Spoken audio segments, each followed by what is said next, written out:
In performing audit procedures. अब एक चीज़ notice करना, आप यहाँ पर लिखा है कि डिसाइडेड टू यूज़, तो आपके दिमाग में आ सकता है कि ऐसा भी हो सकता है कि सैम्पलिंग ना यूज़ करें ना, ऐसा पॉसिबल है।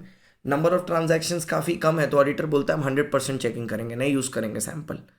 ठीक है, तो फिर ये ऐसे नहीं अप्लाई होगा। तो जो जैसे ऐसे 200 में था ना, अगर आप कोई ऐसे से डिपार्ट कर रहे हो तो आप अपना रीज़न बता दो, बता देगा कि मैंने 100% चेकिंग की है। Next, objective. What is the objective? To provide reasonable basis, to provide reasonable basis, to provide reasonable basis for the auditor, to draw conclusions,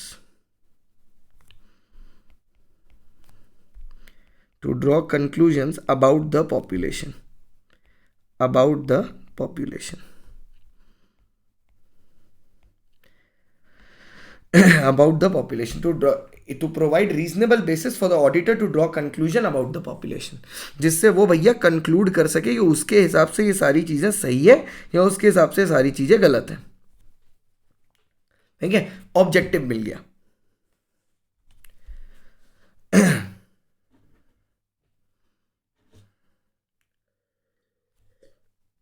अब सैंपल करते टाइम बोला ना, यहां पर एक नया आइटम ऐड हो गया, प्रोसीडियर, क्योंकि ऐसे 500 है। तो भैया प्रोसीडियर क्या होगा इसमें? सबसे पहले उसको क्या करना पड़ेगा? डिजाइन करना पड़ेगा।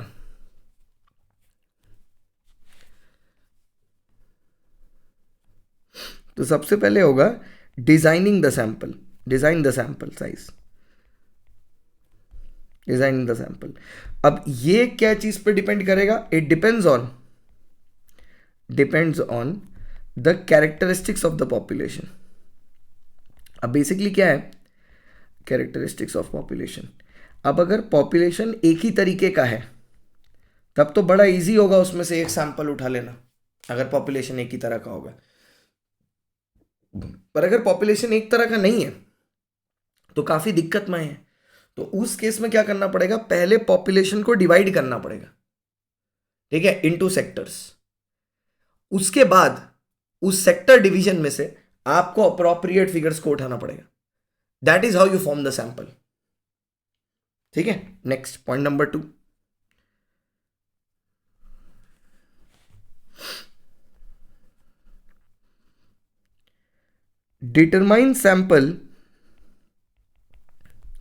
determine sample size in order to reduce sampling risk। अच्छा सुनो, इस तरीके से आपको सैंपल का साइज सिलेक्ट करना है जिससे सैंपलिंग रिस्क बेयर मिनिमम हो जाए। अब यहां पर एक आइडिया लगाओ, अगर सैंपल का साइज बड़ा होगा, सैंपल का साइज बड़ा होगा तो जो रिस्क है ना वो छोटा हो जाएगा। क्यों सर? अगर आपने ज़्यादा आइटम सैंपल में इंक्लूड किए तो आप ज़्यादा चेकिंग करोगे, जब आप ज़्यादा चेकिंग करोगे तो आपकी आंखों से चीज़ें मिस हो जाने के चांसेस ऑटोमेटिकली कम हो जाएंगे। तो पहली चीज हो गई कि डिजाइन, दूसरी चीज हो गई साइज। ठीक है, नेक्स्ट बेटा, एक हो गया डिजाइन, एक हो गया साइज। नेक्स्ट,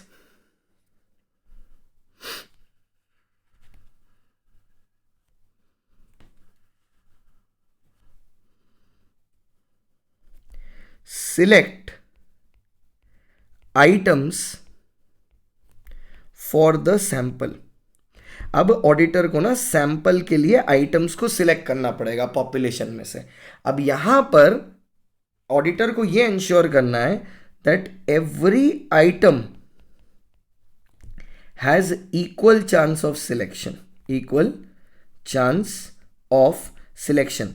इमेजिन एक लकी ड्रॉ हो रहा है, ठीक है, तुम लकी ड्रॉ में पार्टिसिपेट करने आए हो, तुम्हारा नाम ही नहीं डाला गया लकी ड्रॉ में, तो तुम जीत सकते हो? नहीं सर, तुम्हारा तो चांस ही नहीं है सिलेक्शन का क्योंकि तुम तो उसमें हो ही नहीं।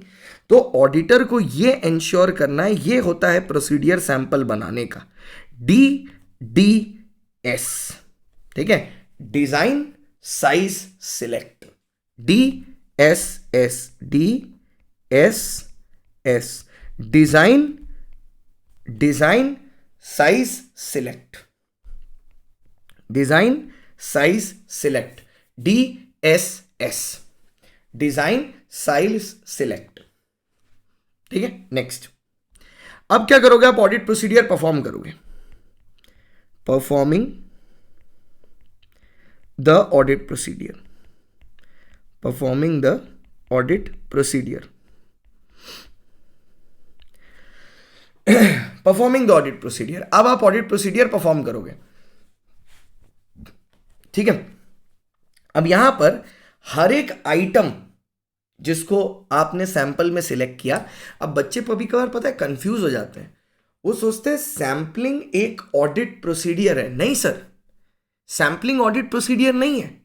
सैंपलिंग एक मेथड है जिससे आप आइटम सिलेक्ट करते हो और उस आइटम पर आप ऑडिट प्रोसीडियर लगाते हो। लिंक समझ में आया? सैंपलिंग एक मेथड है जिससे आप आइटम सिलेक्ट करते हो और फिर आप उस आइटम पर ऑडिट प्रोसीडियर लगाते हो। Sampling is not an audit procedure, sampling is a method of selecting the right population on which audit procedure will be applied. Okay, so now we come to performing the audit procedure.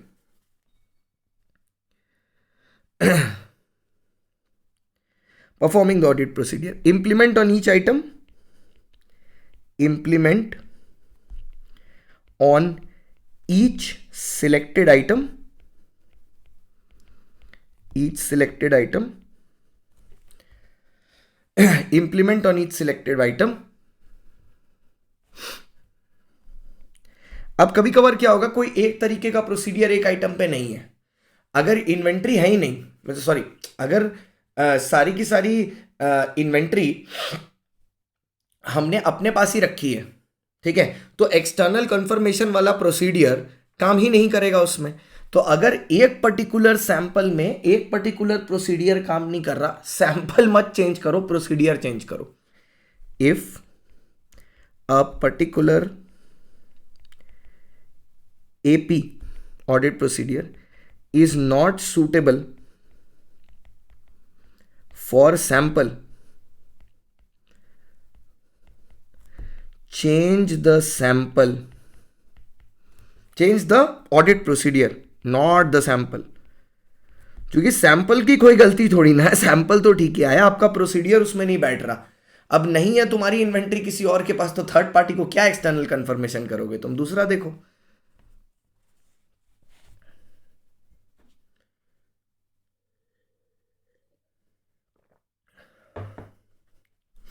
ठीक है, लेकिन sir इसका एक alternative भी हो सकता है। ठीक है, अब इसी को ऑल्टरनेटिव को मैं नोट से लिख रहा हूं। Suppose if the sample selected does not apply an audit procedure while others do, indication of misstatement. अब मैं ये समझाता हूं। मैंने क्या किया, मैंने ना 1500 डेटर्स थे, उसमें से 40 डेटर का सैंपल उठाया। अब जब मैंने एक्सटर्नल कंफर्मेशन लगाना शुरू किया, 39 डेटर्स पे एक्सटर्नल कंफर्मेशन लग गई। सिर्फ ये एक डेटर के बारे में कोई डिटेल ही नहीं आ रही, ना सिस्टम में है ना कहीं है। सो इसका मतलब ये नहीं है कि ऑडिट प्रोसीडियर बदलना पड़ेगा, क्योंकि उसी नेचर के जितने सैंपल के आइटम थे उसमें तो प्रॉब्लम नहीं हुई, सिर्फ एक में हुई ना। तो ये इंडिकेशन हो सकता है कि भाई उस आइटम में मिसस्टेटमेंट है ना। अब जैसे एक चीज समझो, एक मैच हुआ, सेम पिच पे हुआ, ऑस्ट्रेलियन बॉलर्स ने इंडियन बैट्समैन को 100 रन पे आउट कर दिया, ठीक है, और इंडियन बॉलर्स ने ऑस्ट्रेलियन बैट्समैन को 400 रन बनाने दिए। पिच तो दोनों के लिए सेम ही थी, तो गलती पिच में नहीं है, ठीक है, गलती बैट्समैन की है। सेम चीज, एक्सटर्नल कंफर्मेशन 39 आइटम्स पे काम कर गया, एक पे नहीं किया, तो एक्सटर्नल कंफर्मेशन प्रोसीडियर की गलती नहीं है, गलती है जिस आइटम पर वो लगाया गया है उस आइटम की गलती है। वो सूटेबल नहीं है या उसमें मिसस्टेटमेंट है।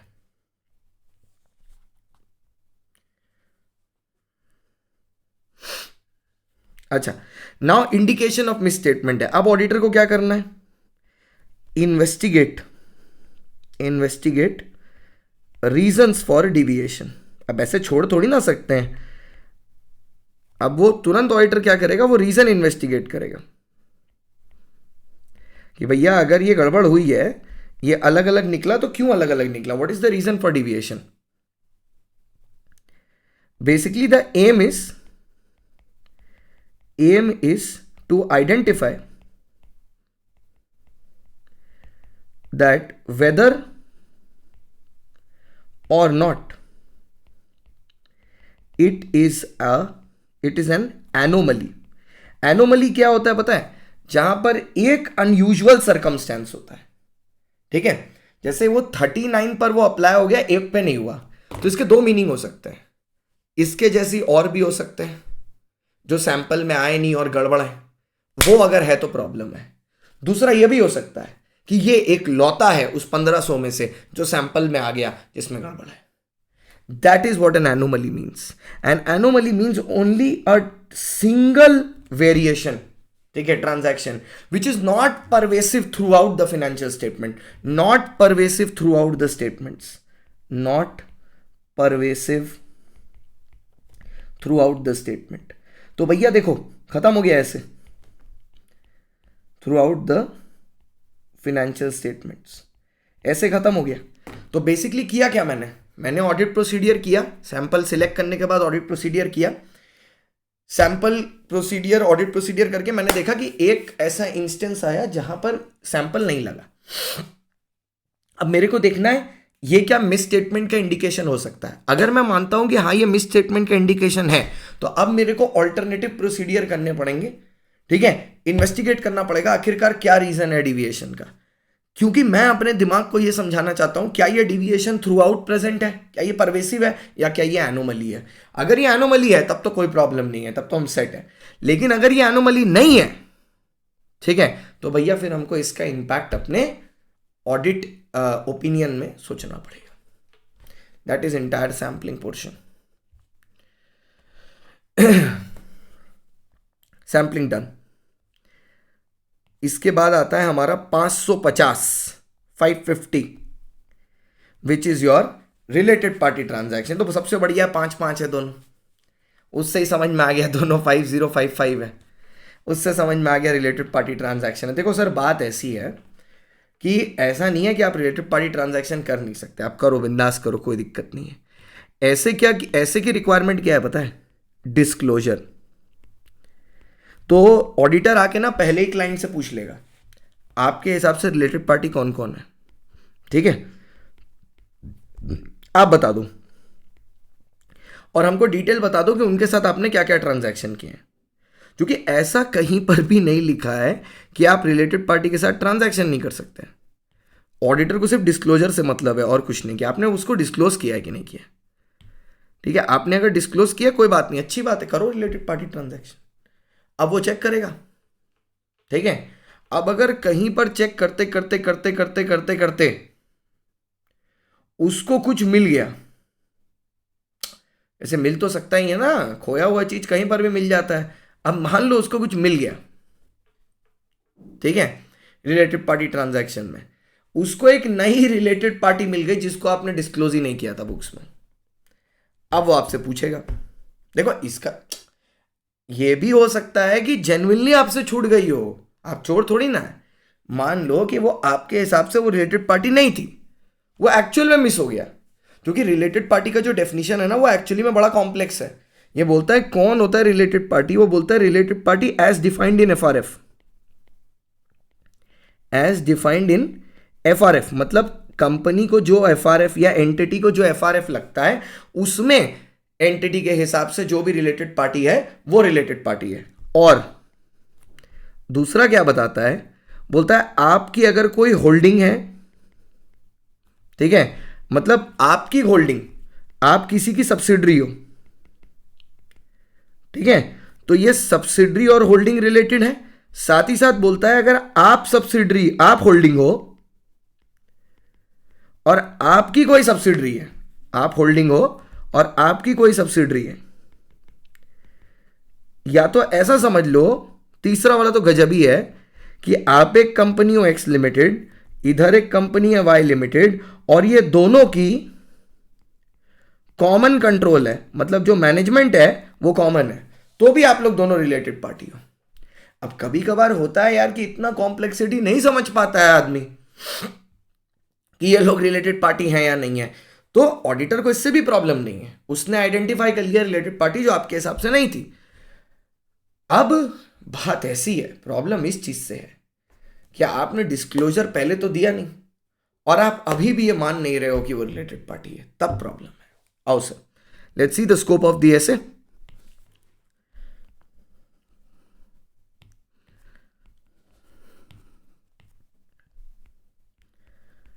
क्या है scope sir?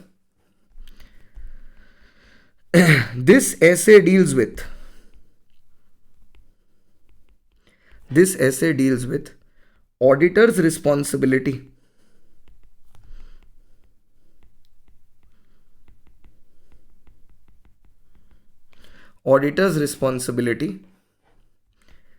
regarding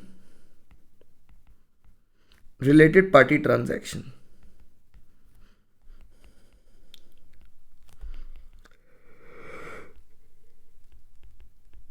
It deals with auditor's responsibility regarding related party transaction. ये हो गया स्कोप। ऑब्जेक्टिव क्या है? What are the objectives? सबसे पहला क्या है? To obtain an understanding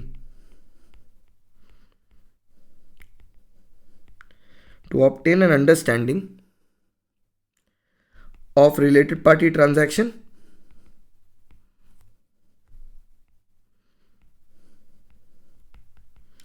auditor का ऑब्जेक्टिव है कि वो रिलेटेड पार्टी ट्रांजैक्शन की एक अंडरस्टैंडिंग ऑब्टेन करे। ठीक है, कि पहले की कौन रिलेटेड पार्टी है, दूसरा to obtain audit evidence that all related party transactions are appropriately presented and disclosed। कि भैया सारे के सारे रिलेटेड पार्टी ट्रांजैक्शन आपने प्रॉपरली डिस्क्लोज किए हैं। ठीक है, ये रिक्वायरमेंट है हमारी।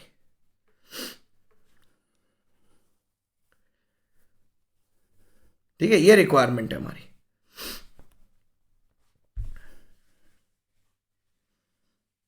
ठीक है, अब देखो सर, इसमें प्रोसीडियर में क्या है?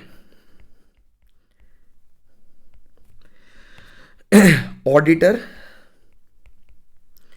Identified related party which was not disclosed। मतलब इन लोगों ने एक रिलेटेड पार्टी के बारे में कोई इंफॉर्मेशन नहीं दी, ऑडिटर ने उसको आइडेंटिफाई कर लिया, वॉज नॉट डिस्क्लोज्ड। ठीक है, ऑडिटर ने सबसे पहले अपनी टीम को बताया, कम्युनिकेट टू एंगेजमेंट टीम, उसने बताया अपनी टीम को, बोला भाई देख ऐसा ऐसा ऐसा ऐसा पता चला हमें। ठीक है, उसके बाद उसने रिक्वेस्ट किया, request management to identify all transactions with such party,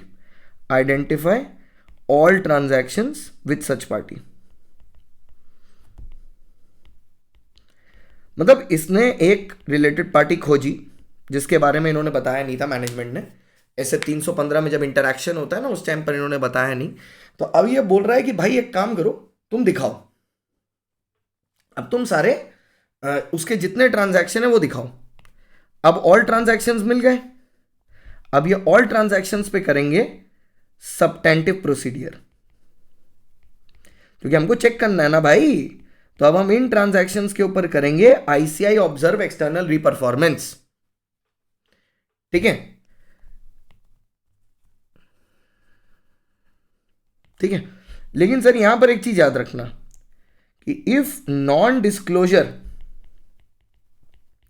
is intentional, आपको ऐसा लग रहा है भाई मैनेजमेंट ने ना जानबूझ के नहीं बताया है, इज इंटेंशनल, तब तो भैया आप इसका इफेक्ट अपने ऑडिट ओपिनियन पर ले जाना, इफेक्ट्स ऑडिट ओपिनियन।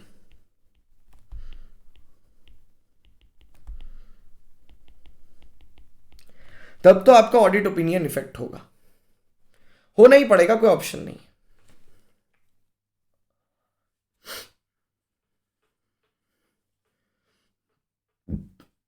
ठीक है, ओके। इसके एडिशन में ये तो प्रोसीडियर 1 हो गया, ऐसे समझ लो। ऑडिटर को ना इस ऐसे में रिटन रिप्रेजेंटेशन की बहुत जरूरत होती है, ठीक है। अब यहां पर ऑडिटर क्या करेगा, अपने आप को प्रोटेक्ट कर रहा basically, auditor to obtain written representation, WRL letter, written representation letter from management. अब बेसिकली ये लेटर किस चीज का प्रूफ होगा पता है, कि कल को ऑडिटर को डंडा ना हो, ये उस चीज का प्रूफ हो जाएगा कि कल को ऑडिटर को डंडा ना हो कि भाई तुमने नहीं बताया। अब इसमें 2 चीजों का प्रूफ होगा ये, that all related party, sorry और री पार्टी लिख दिया, all related parties sorry are disclosed, all related parties are disclose, सारी की सारी रिलेटेड पार्टी को हमने डिस्क्लोज किया है, all related parties are disclosed and all such transactions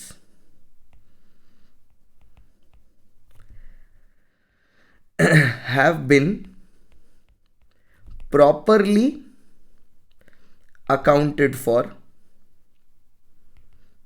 सारे के सारे transactions have been properly accounted for and disclosed. तो ये दोनों चीजें होना जरूरी है, ठीक है। ये ऑल पार्टीज आर डिस्क्लोज्ड और उन पार्टीज के साथ जितने भी ट्रांजैक्शन हुए वो सब भी डिस्क्लोज होने, तो पार्टीज भी डिस्क्लोज होनी है, ट्रांजैक्शन भी डिस्क्लोज होने।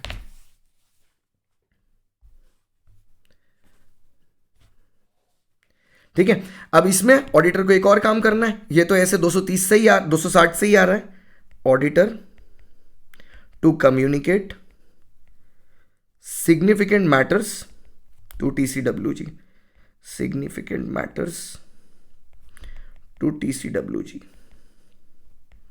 बेसिकली अगर कोई ऐसी रिलेटेड पार्टी है जिसके बारे में TCWG को नहीं पता, ऑडिट कमेटी को यहीं पर आइडेंटिफाई हुआ है, तो ऑडिटर बताएगा जाके। लास्ट, डॉक्यूमेंटेशन मेंटेन कर लें, डॉक्यूमेंटेशन अपने लिए एज पर ऐसे 230, names of all related party, names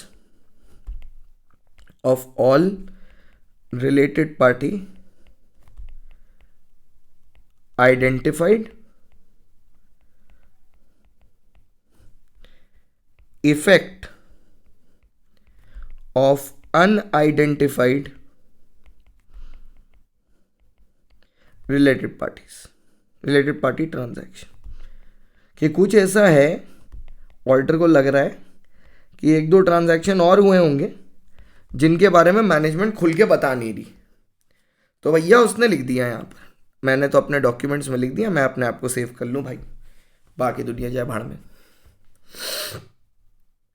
auditor ने अपने आप को सेव कर लिया, हुआ सर, ये निपट गया सर आपका ऐसे 550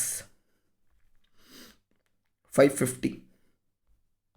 ठीक है, अब आते हैं सर सब्सिक्वेंट इवेंट पे 560, उसके बाद गोइंग कंसर्न और फिर लास्ट में रिटर्न रिप्रेजेंटेशन। अब सब इजी एसेस हैं और ये सब बहुत स्कोरिंग एसेस हैं, पता है, क्योंकि बहुत इजी हैं। ऐसे 560 सब्सिक्वेंट इवेंट। अब ये सब्सिक्वेंट इवेंट किसको बोल रहा है? सब्सिक्वेंट इवेंट ये दोनों को बोल रहा है, वो जो ऑडिट रिपोर्ट के बाद हुए हैं, ठीक है, क्यों, और वो जो फाइनेंशियल स्टेटमेंट्स बनने से और ऑडिट के बीच में हुए हैं, आते हैं। प्रायर पीरियड आइटम था ना, वही। आओ सर, सब्सिक्वेंट इवेंट। सब्सिक्वेंट मतलब जो बाद में है। नहीं, ये क्या हो गया?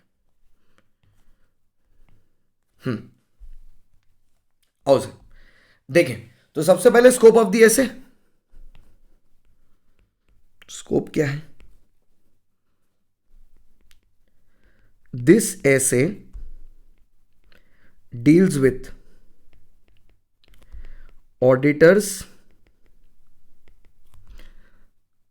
responsibility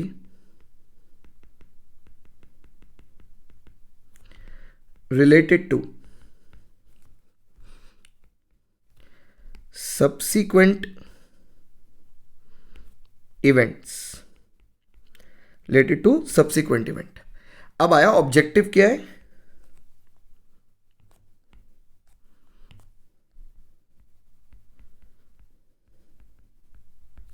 ऑब्जेक्टिव क्या है?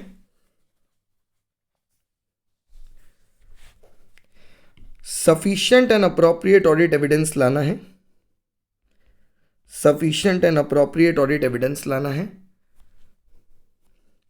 कि जो इवेंट्स हैं, जो इवेंट्स हैं occurring between the date of the financial statement, between the date of the financial statement and the date of auditor's report,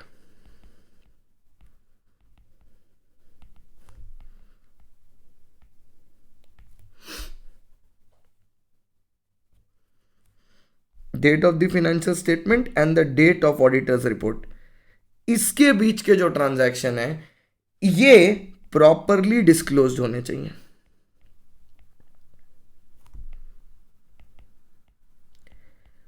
in financial statements.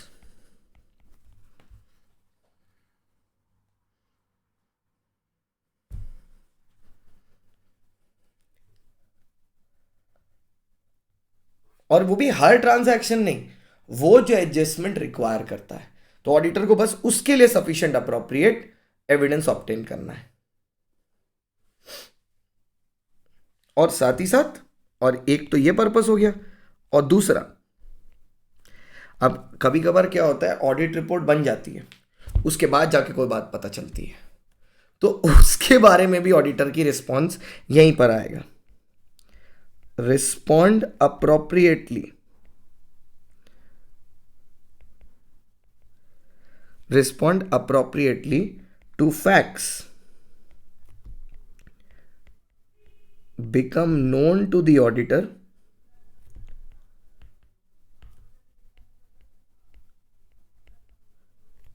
only after submission of audit report। कि auditor को ये सारे fact कब पता चले हैं? Audit report की submission के बाद।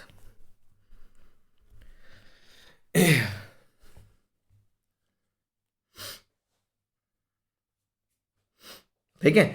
और पता है ज्यादा रिस्क कब है कि इसको पता ये बाद में चला, और ये ऐसा इवेंट है कि अगर उसको पहले पता होता ना तो वो ओपिनियन कुछ और देता।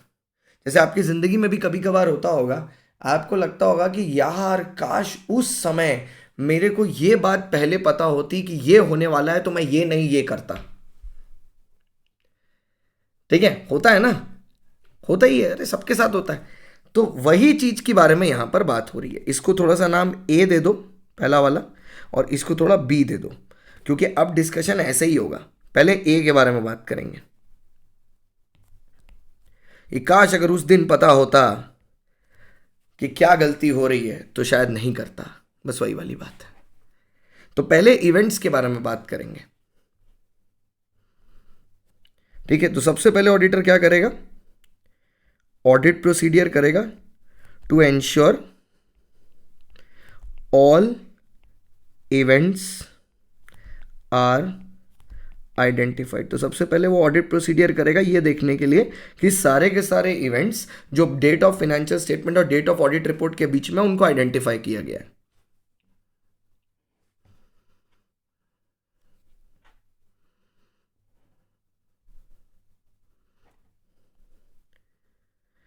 अब इसमें ठीक है, ये जो हम ऑडिट प्रोसीडियर करेंगे, audit procedures nature and extent will depend upon the auditor, will depend on auditor. अरे क्योंकि वही बेस्ट जज है ना, तो वही बताएगा कि उसके हिसाब से कितना चेक करना चाहिए, क्या चेक करना चाहिए, कौन सा मेथड लगाना चाहिए। ठीक है, अब क्या हुआ, हमको इवेंट मिल गया। ठीक है, हम इवेंट्स खोज रहे थे कि ऐसा कोई सिग्निफिकेंट इवेंट है, मिल गया, इवेंट फाउंड, कि हाँ हुआ था भाई, सिग्निफिकेंट इवेंट हुआ था। कंपनी ने एक बहुत बड़ी फॉरेन मशीनरी इंडिया के बाहर से इंपोर्ट की थी और वो किया था इन्होंने मई के मंथ में। ठीक है, मई के मंथ में। तो अभी ये दिखेगा whether such event is disclosed in financial statement. अब आप बोलोगे सर ऐसा इवेंट फाइनेंशियल स्टेटमेंट में कैसे होगा, बुक्स तो बंद हो गई हैं। नोट्स में दिया जाता है बेटा, अगर कोई सिग्निफिकेंट मैटर होता है ना तो नोट्स में दिया जाता है। और लास्ट में ऑडिटर क्या करेगा, for security reasons only, security reasons only obtain written representation letter, कि भैया ऑल इवेंट्स डिस्क्लोज्ड, कि मतलब ये जो मैंने इस पीरियड के ऑडिटर से जो इवेंट मांगे थे, मतलब ऑडिटर ने मांगे थे कंपनी से, कंपनी ने उसको सारे इवेंट दिए हैं और ऑडिटर ने सारे के सारे चेक भी कर लिए हैं और वो कंपनी से रिटर्न रिप्रेजेंटेशन ले रहा है कि भैया इसके अलावा तो और कुछ नहीं। ठीक है, तो ये हो गया भैया फर्स्ट एस्पेक्ट। अब दूसरा एस्पेक्ट आया, that auditor audit report submit करने के बाद कुछ चीजें उसको पता चली हैं और ऑडिटर सोच रहा है कि ये अगर मेरे को पहले पता होता ना तो मैं वो ओपिनियन नहीं देता जो मैंने दिया है, शायद मेरा ओपिनियन कुछ और होता। तो उस केस में वो क्या करेगा, सबसे पहले डिस्कशन करेगा, डिस्कशन विथ TCWG, TCWG। ठीक है, दोस्त चार्ज विद गवर्नेंस, सबसे पहले डिस्कशन होगा दोस्त चार्ज विद गवर्नेंस के साथ, TCWG। ठीक है, अब यहां पर डिसाइड किया जाएगा, decide whether financial statements need amendment. क्या फाइनेंशियल स्टेटमेंट में अमेंडमेंट की जरूरत है?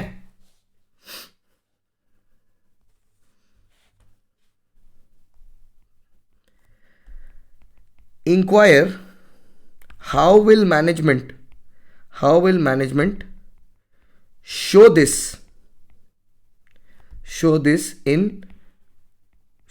in financial statements।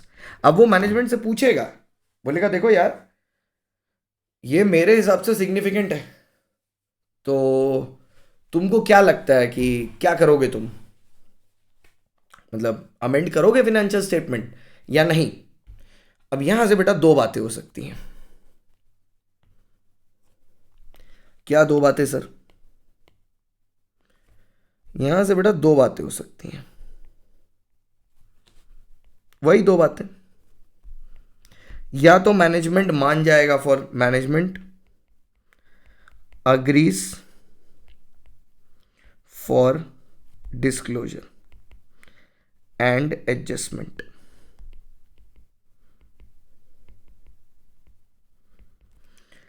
management does not agree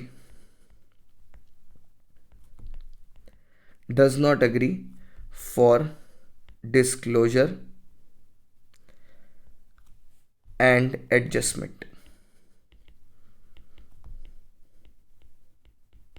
management does not agree for disclosure and adjustment. तो एक है कि management agrees for disclosure and adjustment, दूसरा है कि management does not agree for disclosure and adjustment. Management बोला नहीं, नहीं मानेंगे हम, तुमको दो में से कोई एक चुनना है।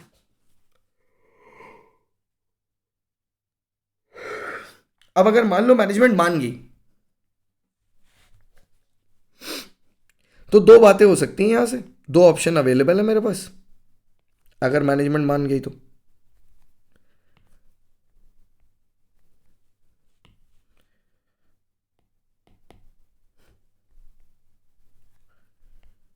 हाँ, तो मैनेजमेंट मान गई तो हमारे पास दो ऑप्शन है, adjust and amend the audit report, या तो मैं ऑडिट रिपोर्ट को अमेंड कर दूं या एडजस्ट कर दूं। अब ये कब पॉसिबल है, जब एजीएम में मेरी रिपोर्ट गई नहीं है। अगर एजीएम में ऑलरेडी जा चुकी है तब तो फिर ये पॉसिबल नहीं होगा। या एक EOM other emphasis other matter paragraph या ओएम अदर मैटर पैरा ये इंट्रोड्यूस कर दूं, ये डाल दूं, दोनों में से कोई एक। अब एक और चीज ये भी है कि चलो अगर मैनेजमेंट माना ही नहीं तो क्या करेंगे। ठीक है, अगर मैनेजमेंट माना ही नहीं तो in that case if audit report not submitted, अगर आप मेरा ऑडिट रिपोर्ट अभी तक सबमिट नहीं हुआ तो मैं क्या करूंगा पता है, एग्जिस्टिंग ऑडिट रिपोर्ट को मॉडिफाई कर दूंगा, मॉडिफाइड। मैं लिख दूंगा उसमें कि देखो भैया ये इवेंट थे यहां पर, हमने मैनेजमेंट को बताया, मैनेजमेंट मान ही नहीं रहा उसको चेंज करने के लिए। ठीक है, अच्छा दूसरा, इफ सबमिटेड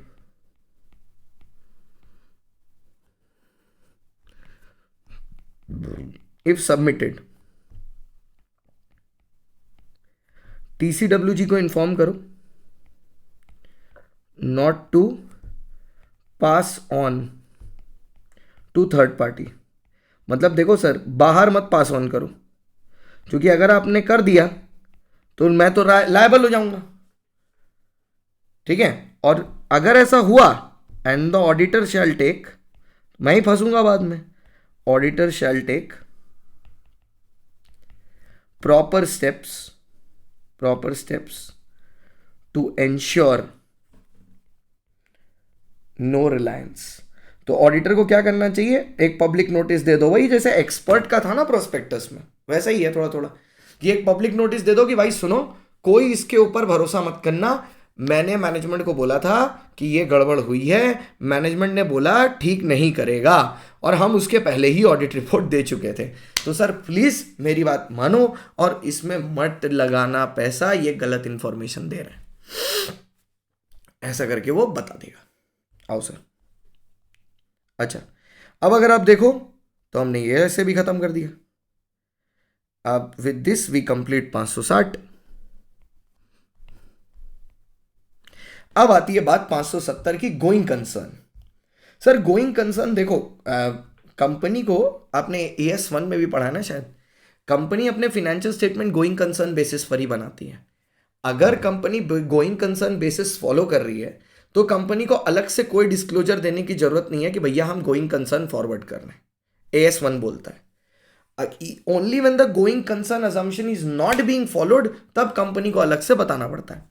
अब इससे ऑडिटर का क्या लेना देना है, आओ सर देखते हैं थोड़ा। ऐसे 570 गोइंग कंसर्न,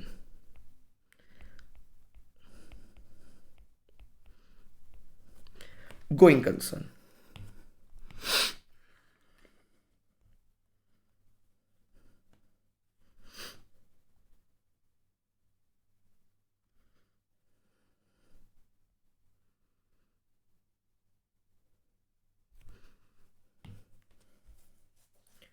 आओ, सबसे पहला आया scope.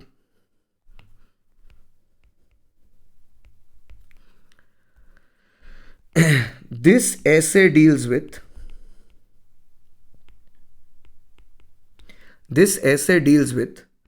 the auditor's responsibility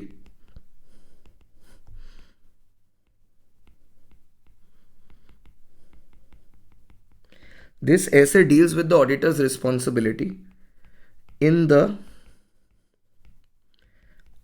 audit of financial statements relating to going concern, relating to going concern। ठीक है, नेक्स्ट ये हो गया स्कोप। अब आया रिस्पॉन्सिबिलिटी, मतलब स्कोप के बाद ऑब्जेक्टिव जिसको बोलते हैं ऑब्जेक्टिव। ठीक है, तो भैया ऑडिटर का क्या ऑब्जेक्टिव है? वही सफिशिएंट अप्रोप्रिएट एविडेंस ले लो, ये चेक करने के लिए कि एक्चुअली गोइंग कंसर्न हो रहा है कि नहीं।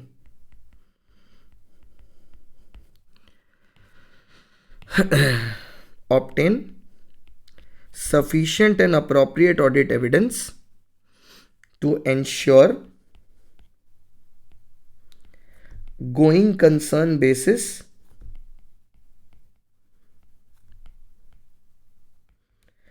is followed।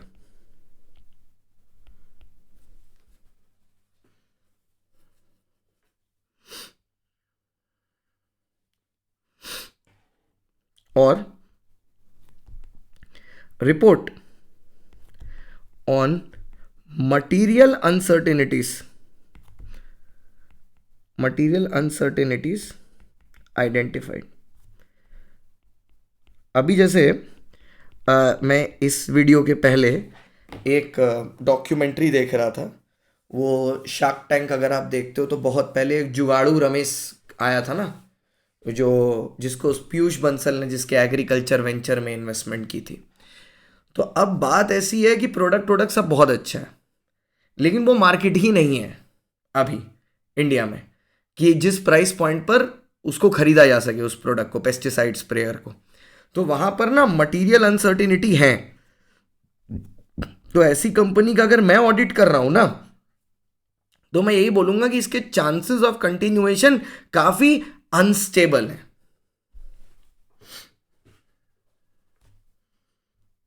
ठीक है, काफी अनस्टेबल है।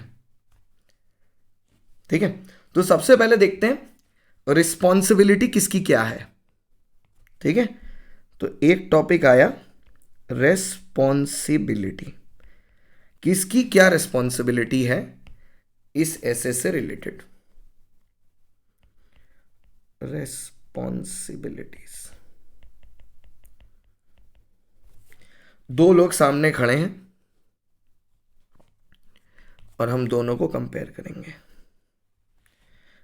एक तरफ है मैनेजमेंट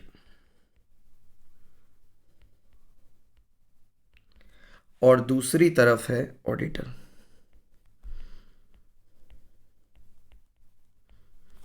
एक तरफ है मैनेजमेंट, एक तरफ है ऑडिटर।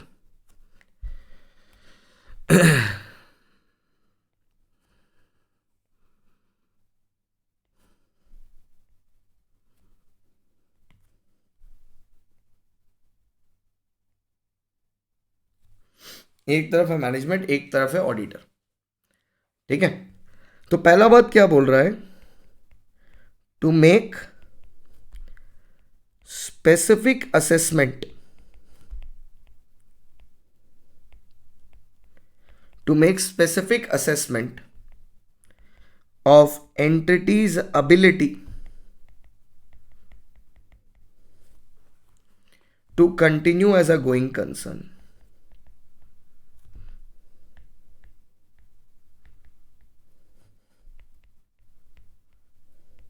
ठीक है, to make specific assessment of the entity's ability to continue as a going concern. ठीक है, तो भैया सबसे पहला काम, ठीक है, ये बात असेस करने का कि गोइंग कंसर्न है या नहीं है, वो रिस्पॉन्सिबिलिटी कंपनी का है, मेरा थोड़ी ना है। मैं तो सेकंड बंदा हूं भाई, पहला बंदा तो मैनेजमेंट है, पहला चेक तो मैनेजमेंट को करना है। और उसी के साथ साथ appropriate disclosure of going concern.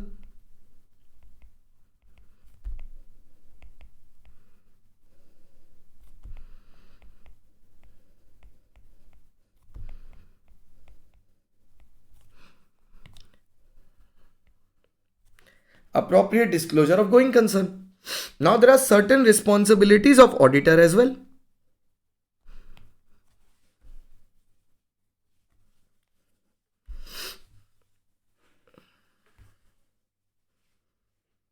ठीक है, अब ऑडिटर क्या चेक करेगा? अब ऑडिटर का काम है to ensure sufficient and appropriate evidence about going concern, GC plus, कि मतलब जीसी मिल रहा है plus material uncertainties if any.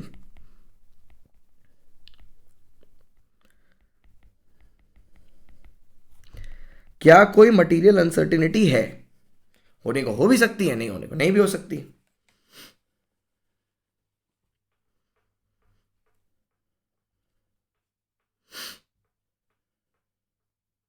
ठीक है, अब क्या होगा? अब ऑडिटर ने ना जब ये करना शुरू किया, अब ऑडिटर ने ये करना शुरू किया तो ऑडिटर को क्या दिखा? Auditor finds that going concern का जो ये लोग अजम्पशन ले रहे हैं, going concern assumption is invalid,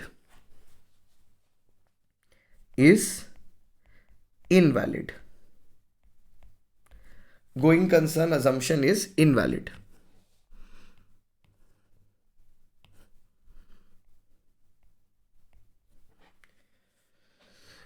going concern assumption is invalid।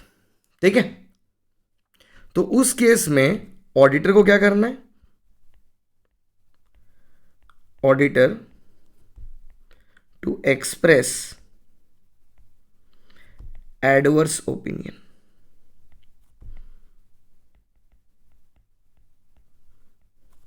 To express adverse opinion, auditor to express adverse opinion. ठीक है, सीधा एडवर्स कर देगा। लेकिन सर, लेकिन लेकिन लेकिन लेकिन अब यहां पर देखना, प्रॉपर एक चीज समझना। लेकिन दूसरे केस में क्या हुआ? केस 2 में मटीरियल अनसर्टिनिटी है। अब तुम देखो ये चीज समझना कि अगर ये समझ गए ना तो तुम पूरा ऑडिट का पर्पस समझ गए। मटीरियल अनसर्टिनिटी है, ठीक है, लेकिन प्रॉपरली डिस्क्लोज्ड है।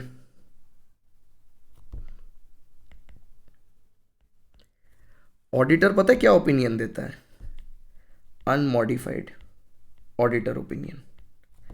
अब तुम बोलोगे सर ये तो कंपनी में तो सब कुछ गड़बड़ चल रहा है, तो इसका किसने कुछ मॉडिफाई क्यों? भाई वो ये नहीं चेक करने आता है कि कंपनी चलेगी या नहीं चलेगी।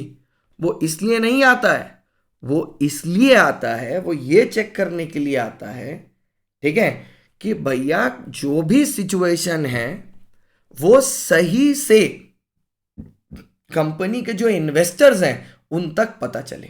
जैसे इस केस में अगर material uncertainty not properly disclosed होगी ना,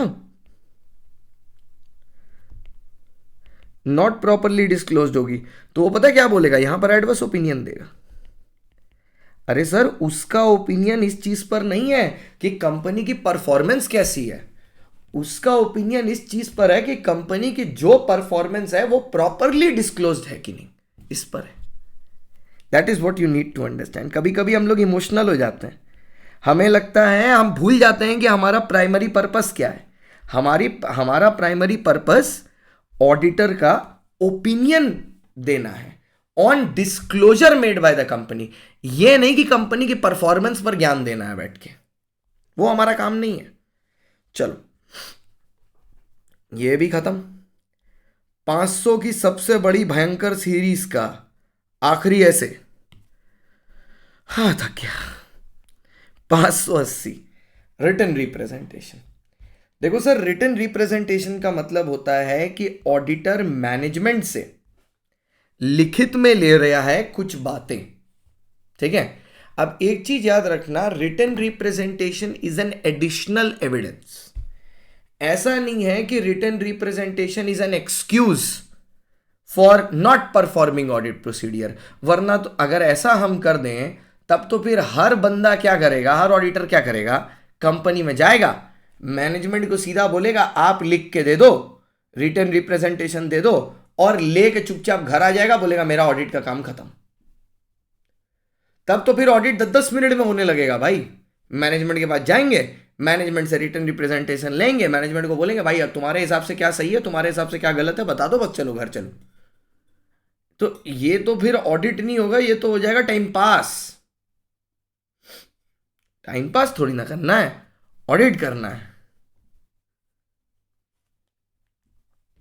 आओ सर, ऐसे 580 रिटर्न रिप्रेजेंटेशन।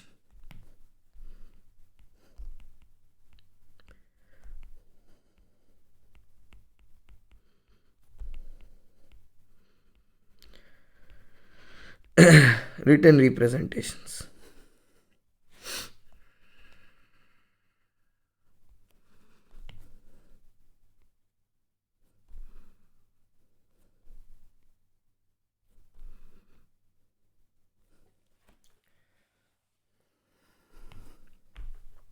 ठीक है।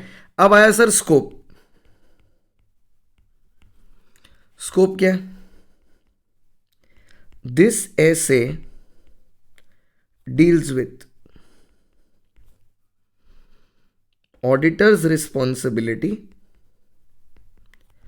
ये एक एडिशनल एविडेंस है, ये कोई एक्सक्यूज नहीं है कि वो नहीं मिल पाया इसलिए ये ले लिया। दिस ऐसे deals with auditors responsibility, this essay deals with auditor's responsibility to obtain written representation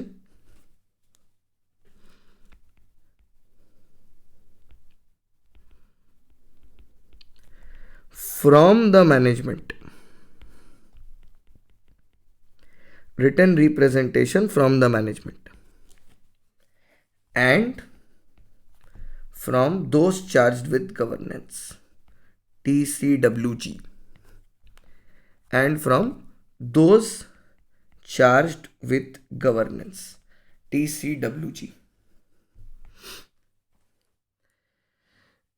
अब बात आई सर ऑब्जेक्टिव्स।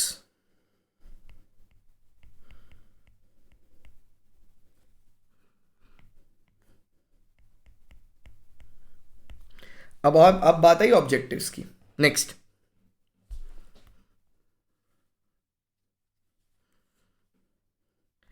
तो भैया सबसे पहले रिटर्न रिप्रेजेंटेशन क्या चीज की होती है? देखो, एक तो मैंडेटरी होती है, to obtain return representation letter that management has fulfilled its responsibility.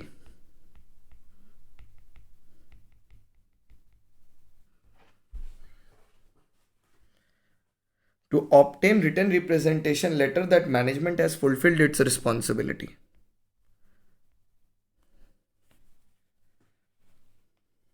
Next,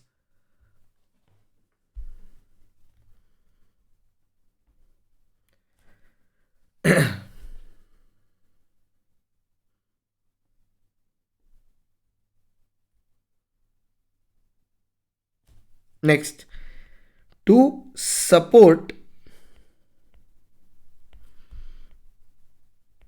obtaining evidence from other audit procedure.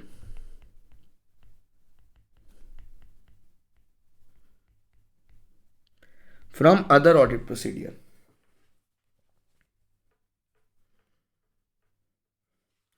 Next, to respond appropriately, to written representation.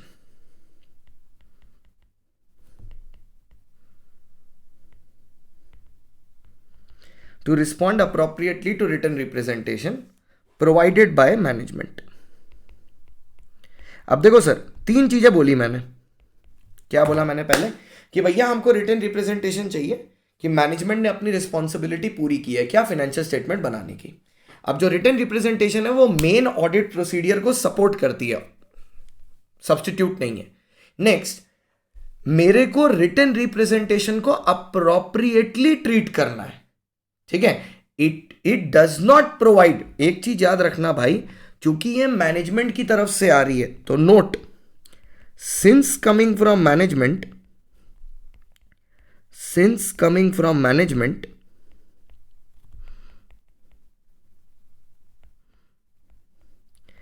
it does not provide sufficient appropriate audit evidence, sufficient appropriate audit evidence।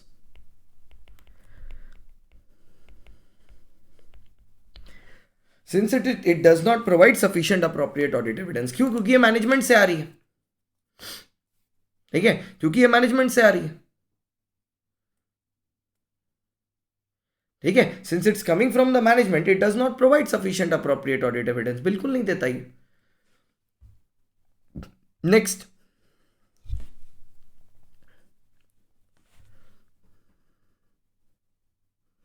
अच्छा, अब हमसे ये पूछा जाता है, जैसे ARP में भी, रिव्यू प्रोसीडियर्स में भी, कि रिटन रिप्रेजेंटेशन कब लेना चाहिए।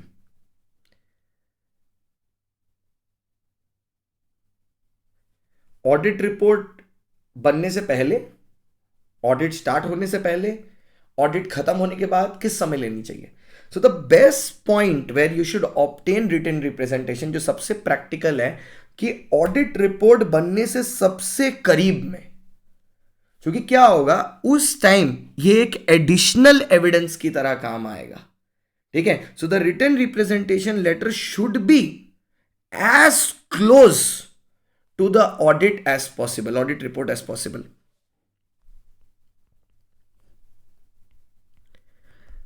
Written representation letter shall be as close as to the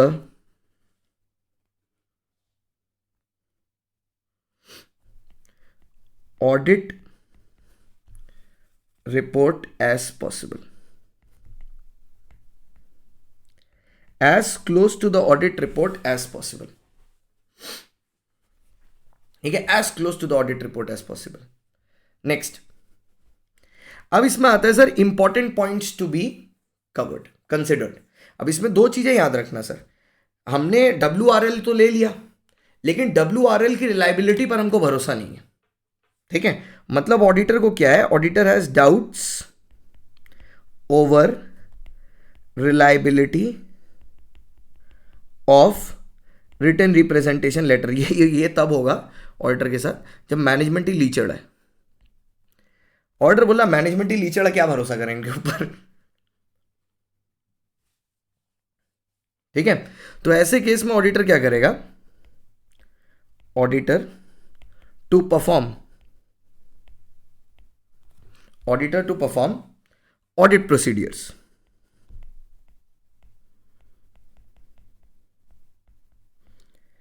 auditor to perform audit procedures. क्या चीज परफॉर्म करेगा ऑडिटर, ऑडिट प्रोसीडियर्स परफॉर्म करेगा। Auditor to perform audit procedures to resolve the matter, to resolve the matter, जब उसको भरोसा नहीं है, और उसके बाद ऐसे 705 मतलब ऑडिट रिपोर्ट को क्वांटिफाई कर देगा, ठीक है। अच्छा सर, मान लो ऐसा हुआ WRL not provided, WRL not provided मतलब ऑडिटर ने मांगा, मैनेजमेंट ने दिया ही नहीं, ठीक है, तो भी वही सेम मॉडिफाई कर देगा फाइनेंशियल स्टेटमेंट। मतलब देखो लॉजिक सेम है, अगर मांगा मिला, रिलायबल नहीं लग रहा, फर्दर प्रोसीडियर प्रोवाइड करके ऐसे 705, मांगा मिला ही नहीं ऐसे 705, and that completes your entire series of ऐसे 500। अब अगले में 600 और उसके बाद 700। चलो भैया, सबसे बड़ा वाला निपटा दिया, ठीक है। चलो कमेंट कर देना यार पसंद आ रहा है तो। अब अगले वीडियो में मिलते हैं।